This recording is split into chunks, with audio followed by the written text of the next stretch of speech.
এরপরে প্রশ্ন হলো, নামাজ কাজা হলে কাজা নামাজ কোন সময় আদায় করা উচিত? যেমন ফজর নামাজ কাজা হলে জোহরের জামাতের আগ মুহূর্তে পড়া যাবে কিনা বা পরে পড়া যাবে কিনা। দেখুন, যদি ফজরের নামাজ কাজা হয়, এটা জোহরের আগে না, বরং কাজা হয়েছে, ফর এক্সাম্পল আপনি ঘুম থেকে উঠতে পারেন না, অ্যালার্ম দিয়ে রাখছেন তাও উঠতে পারেন না, গভীর ঘুম হয়ে গেছে, অ্যাক্সিডেন্টলি এরকম হঠাৎ একদিন হয়ে গেছে, তাহলে যখন ঘুম ভাঙছে তাড়াতাড়ি করে উযু করে আগে নামাজ পড়ে ফেলবেন। কারণ হাদিসে আসছে, নবী করিম সাল্লাল্লাহু আলাইহি ওয়াসাল্লাম বলেছেন, মান নামা আন সালাতিন আও নাসিহা ফালইউসাল্লিহা ইযা যাকারাহা ফাইন্না যালিকা ওয়াক্তুহা। কেউ যদি ঘুমের কারণে নামাজ পড়তে না পারে বা ভুলে গেছে, তাহলে এরকম ব্যক্তির যখন স্মরণ হবে বা ঘুম থেকে উঠবে সাথে সাথে সে নামাজ পড়বে, ওইটাই তার ওয়াক্ত। আপনি বললেন যে কাজা যেহেতু হয়েই গেছে, থাক তাহলে একসাথে জোহরের সময় পড়বো, এটা উচিত না। উচিত হলো কি করা ভাই, ঘুম থেকে উঠার পর যদি নিষিদ্ধ সময় না হয়, তাহলে ওই টাইমে কি করা, 7টা বাজে ঘুম ভাঙছে, 8টা বাজে ভাঙছে, 9টা বাজে ভাঙছে, তাহলে উযু করে অন্য কাজ করে আগে নামাজটা পড়ে ফেলান, তারপর অন্য কাজ করবেন। আর যদি আপনি সেটাকে বিলম্ব করেন, তাহলে জোহরের ওয়াক্তের আগে জোহরের নামাজের জামাতের নামাজ পড়ার আগে আপনি কি করবেন, এই ফজরটা পড়ে ফেলবেন। আর যদি কোনো কারণে এত দেরি হয়ে গেছে যে আরেক ওয়াক্ত নামাজ শেষ হয়ে যাচ্ছে এমন অবস্থা, তাহলে সেই ওয়াক্তটা পড়ে ফেলবেন, তারপরে কাজা করবেন। নামাজের মধ্যে শেষ বৈঠকে তাশাহুদ, দুরুদ, দোয়া, মাসুরা মুক্তাদির শেষ করার আগে যদি ইমাম সালাম ফিরিয়ে ফেলেন, তাহলে মুক্তাদির করণীয় কি? ইমাম সাহেব যদি সালাম ফিরিয়ে ফেলছে, আপনি এখনো দোয়া মাসুরা পড়তে পারেন নাই, দুরুদ শরীফ মাত্র পড়ছেন, তাহলে সালাম ফিরিয়ে ফেলান। দুরুদ শরীফের শেষের দিকে আসেন, তাড়াতাড়ি করে শেষ করে সালাম ফিরিয়ে ফেলান, অসুবিধা নেই।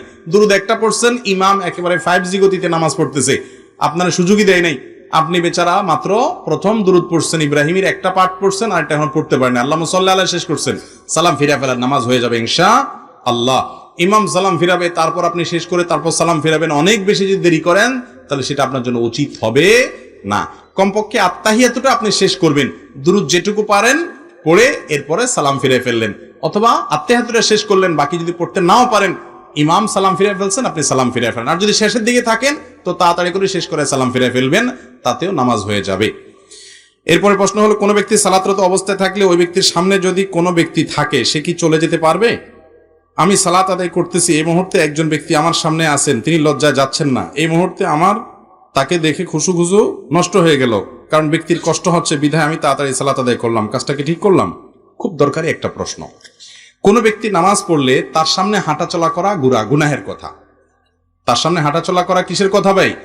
নবী করিম সাল্লাল্লাহু আলাইহি সাল্লাম বলেছেন, নামাজি ব্যক্তির সামনে হাঁটাচলা করা কত ডেঞ্জারাস অপরাধ, এটা যদি তোমরা জানতা তাহলে সামনে প্রয়োজনে হাঁটাচলা না করে এক পাশ থেকে আরেক পাশে যাওয়া, এরকম পরিস্থিতিতে 40 পর্যন্ত অপেক্ষা করতে, অর্থাৎ 40 দিন বা 40 বছর বা 40 ঘন্টা পর্যন্ত দাঁড়ায় থাকতা, তারপরেও ক্রস করতে না, কারণ নামাজের সামনে ক্রস করা এটা এতটা গুনাহের কথা।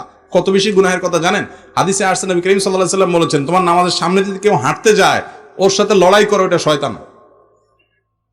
লড়াই করো মানে হাত দিয়ে তাকে অন্তত বাধা দাও। এই বাধা দেওয়ার একটা দৃশ্য আমি মসজিদে নববীতে দেখেছি একবার, মানে আমাদের কাছে দেখে হাস্যকর মনে হবে, কিন্তু হাদিসের উপর সরাসরি আমল করা। সেটা হলো, এক আরাবিয়ান নামাজ পড়তেছে, সামনে দিয়ে রিয়াদুল জান্নাতে মদিনা মসজিদে নববীতে, সামনে দিয়ে আরেকজন হুট করে চলে যাচ্ছে, সে এরকম হাত বাইর করে দিছে, লোকটা তারপরও পাত্তা দেয় নাই, পাত্তা না দিয়ে আবার যাইতে নিছে, এরকম কলার ধরে একটা মোচড় দিল, সে বেচারা দপাস করে পড়ে গেছে, নামাজের মধ্যেই আছে। মানে তোমাকে আমি নিষেধ করলাম, হাত দিয়ে ইশারা দিলাম, ভাই আমি নামাজ পড়তেছি, একটু সামনে দিয়ে যাও, একটু পিছন দিয়ে যাও, না তুমি আমার সামনে দিয়েই যাওয়া তেড়ামি করবা, কলার ধরে মোচড় দিছে। আমি তখন চিন্তা করলাম যে হাদিসের উপর আমল করছে বেচারা। তো আমাদের দেশে এরকম যদি করে, বলবে কি নামাজ পড়তেছে না মারামারি করতেছে।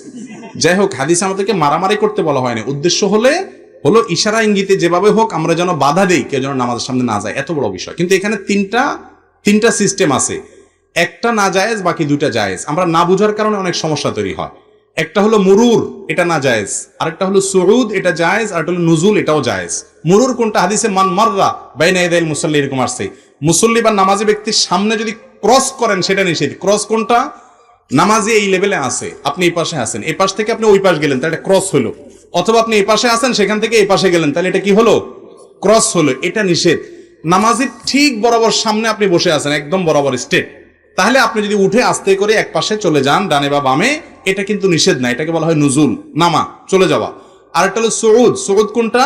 নামাজি ব্যক্তি নামাজ পড়তেছে, আপনি তার সামনে বরাবর যে দাঁড়াবেন, হয়তো জামাত শুরু হয়ে গেছে, ঠিক তার সামনে জায়গাটা ফাঁকা আছে, তাহলে আপনি ডান থেকে বাম থেকে বরাবর তার সামনে গিয়ে দাঁড়ায় গেলেন, ক্রস করলেন না। ক্রস বুঝছেন তো?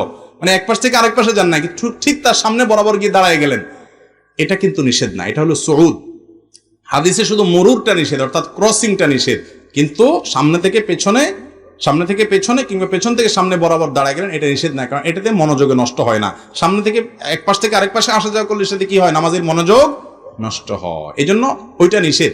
অনেকে আছে পিছনে নামাজ পড়তে শেষে বসে কই মাছের মাথা চাবায়, কই মাছের মাথা চাবানো বুঝছেন, মানে খুব বিরক্তির প্রকাশ করতে থাকে। তো ঠিকই তো, পিছনে বেচারার নামাজ তো তখন নষ্ট হয়ে যায়। আরে তুমি এত কই মাছের মাথা চাপাইতেছো কেন ভাই, তুমি উঠে গেলেই তো হয়, তোমার তো উঠার সুযোগ আছে।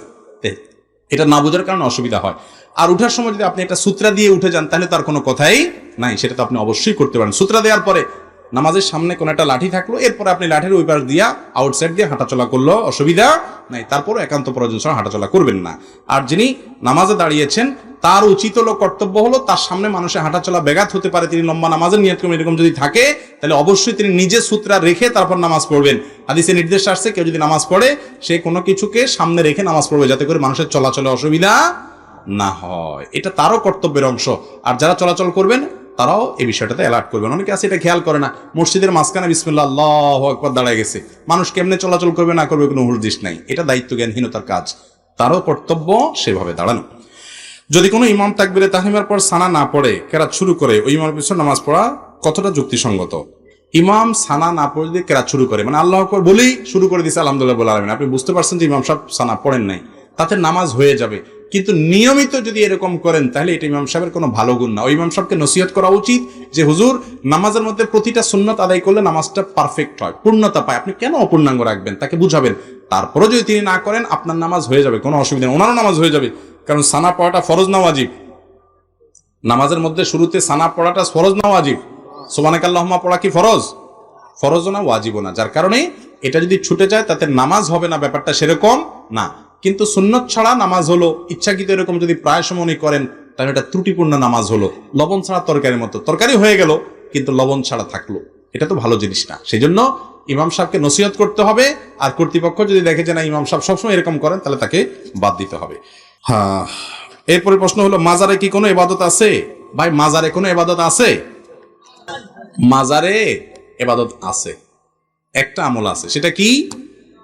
মাজার মানে জিয়ারতের জায়গা, মানে কবর। যে কোনো কবরকে কি বলা হয়? মাজার, মানে জিয়ারত করার জায়গা।